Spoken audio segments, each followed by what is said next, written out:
നമസ്കാരം. നമ്മുടെ കവടിയ സ്ഥാനാർത്ഥി കെ എസ് ശബരിനാഥൻ്റെ ഒപ്പമാണ് ഞാൻ ഇന്ന് ഇറങ്ങിയിരിക്കുന്നത്. നിങ്ങൾക്കറിയാമല്ലോ, ശബരിയാണ് ഞങ്ങൾ ആഗ്രഹിക്കുന്നത് ഈ നഗരത്തിൻ്റെ പുതുമുഖമാവണം. അതിൻ്റെ അർത്ഥം ഒരു യുവ സ്ഥാനാർത്ഥി, അനുഭവിയാണ്, ടെക്നിക്കലി ക്വാളിഫൈഡ് ആണ്, പ്രൈവറ്റ് സെക്ടറിലും കൂടി പ്രവർത്തിച്ചിട്ടുണ്ട്. അദ്ദേഹത്തിൻ്റെ അറിവും അദ്ദേഹത്തിൻ്റെ കഴിവും അദ്ദേഹത്തിൻ്റെ ഊർജ്ജ ഈ നഗരത്തിൻ്റെ സേവനത്തിൽ നമ്മളെല്ലാവർക്കും ആവശ്യമാണ്. 45 വർഷമായിട്ട് ഈ നഗരത്തിൻ്റെ ഭരണം ഒരേ ഒരു മുന്നണിയുടെ കയ്യിലായിരുന്നു. ഈ 45 വർഷം നമ്മുടെ നഗരത്തിനെ നശിപ്പിച്ചിട്ടുണ്ട് ഇവർ.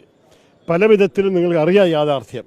മഴ പെയ്ത എല്ലാ ജംഗ്ഷനിലും കുളം, നമ്മൾക്കറിയാം പോട്ടോകൾ റോഡിന് ഇടയിൽ, പിന്നെ ഓടിയതോടെയൊന്നും ശരിക്കും നടക്കുന്നില്ല, ഡ്രെയിനേജ് ശരിയല്ല, വാട്ടർ ഫ്ലഡിങ് പല ഭാഗത്തുണ്ട് മഴക്കാലത്ത്.